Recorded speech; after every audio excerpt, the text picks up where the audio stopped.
ci 4250 milliards de dettes non déclarées au Sénégal entre 2019-2024.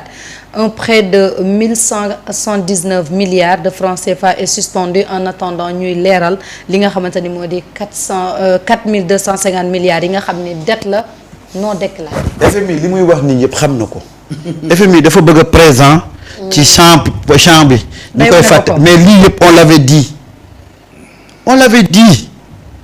S'il vient maintenant le confirmer tant mieux.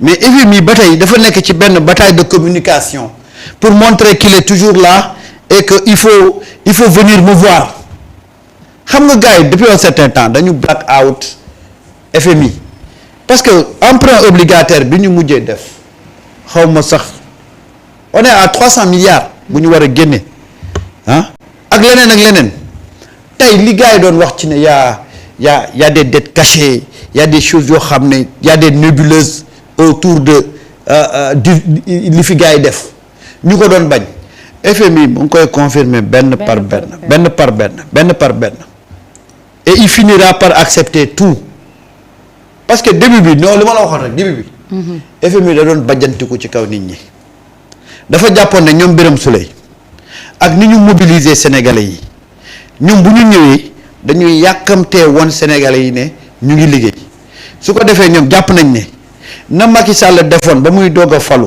pour bugg rek wan ne Sénégalais yi ñu ngi liggéey Macky Sall daa daw ca Sarkozy ñu jox ko xaalis c'était autour de 200 xaw ma ñaata milliards mu indi ko fii ñoom dañoo jàppoon ne ñoom Birame mii bu ñu ñëwee balaa ñoo tal leneen mooy dañuy daw abbi xaalis FMI su ko defee boo ñëwee FMI commencé laa tegal ay conditions parce que ñii démarche bi ñu nekk dafa neexul les pays occidentaux neexul même les États-Unis par exemple aujourd'hui tu sais qu'est-ce qui s'est passé à l'ambassade des États-Unis équipe nationale de basket moo dem pour wut ay visa ñu refuser ci 5 am na ñu jot a may nag parce que ñooñu dañoo ñëwoon pour renouveler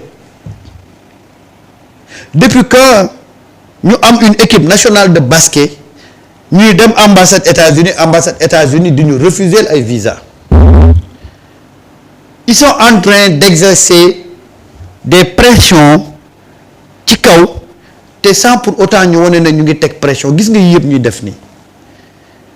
def nii c'est pour tordre le bras à notre régime pour que mu renoncer à ses principes mën a ànd ak ñoom ci lu ñu bëgg gis nga tubaab dafa saay-saay tubaab moo lay ñoppati te doo xam moo ngi lay ñoppati lii yëpp c'est une manière d'exercer une pression sur notre régime xam nga tey buñ ne la am na ñu dem suñu équipe nationale dem nañ may ñu leen visa ça fait froid da nga naan mais qu'est-ce qui se passe pourquoi may ñu visa juróom yi ñu mayul visa nañ toog ñi am visa dem leen parce que fu lay jaay Dakar. sinon ma ñam jeexal. waaw gis nga à tous les niveaux ils sont en train d'exercer des pressions yoo xam ne dañ koy def de façon désintéressée nga jàpp ne ay politique intérieure yu ñuy mëne la mais ils sont en train de faire des pressions sur tous les pays africains qui ont aujourd'hui une démarche souverainiste.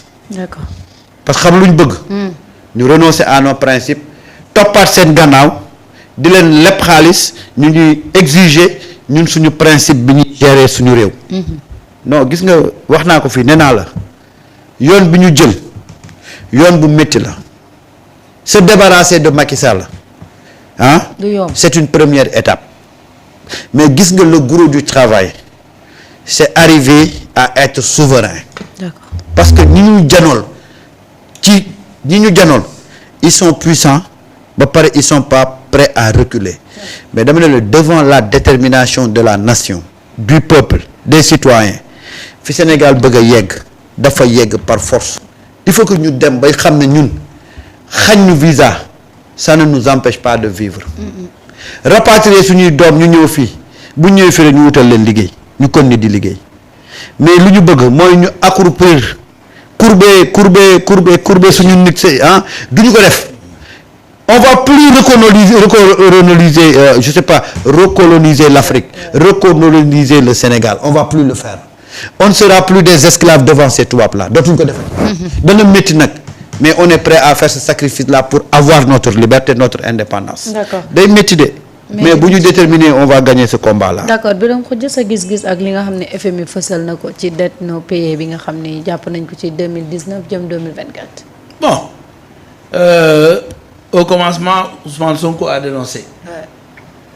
Cour des comptes ñëw confirmé. FMI ñëw confirmé mais FMI leur démarche man d'accord ma ci. lu tax FMI ñoom am na ay dëkk yu nga xam ni c'est des pays non africains. yu nga xam ni c'est des pays qui ont eu le même comportement ou pire que le Sénégal qui ont caché des dettes. Ouais.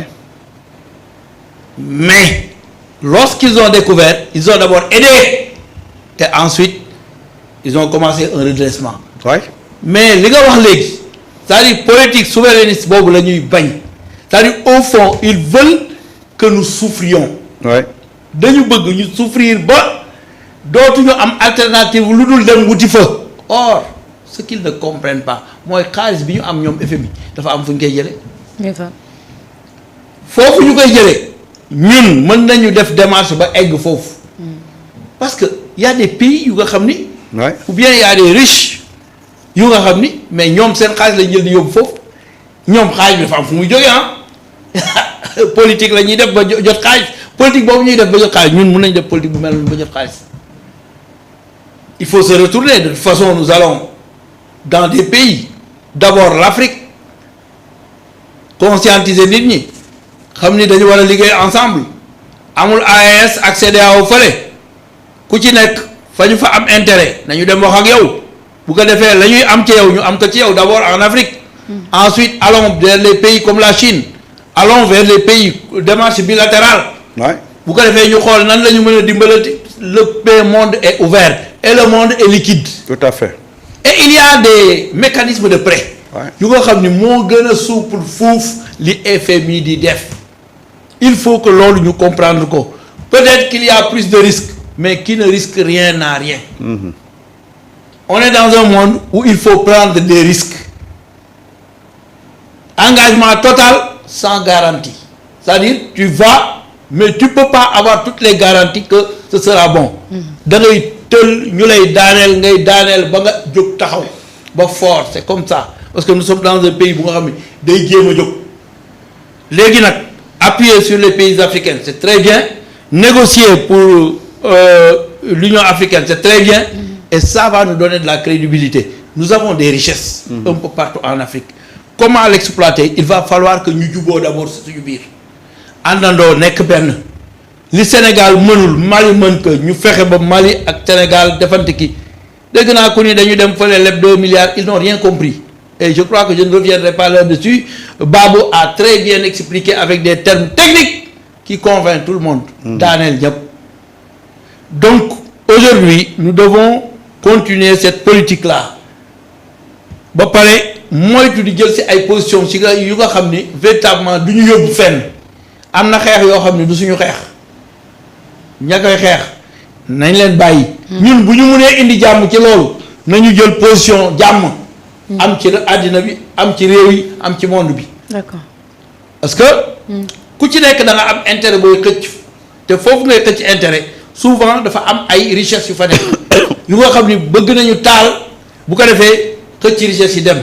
loolu yëpp ñun dañu war a am conscientisation boobu léegi nag ki nga xam ni il incarne la révolution citoyenne africaine muy Ousmane Sonko nga xam ni véritablement affaire bi bu échoué woon pays africains yu bari nañu ragal aujourd'hui affaire bi dafa réussir et nous avons donné une leçon également que capacité de résilience bi ñu am ak ni ñu fexee ba avec tout ce que Macky Sall a fait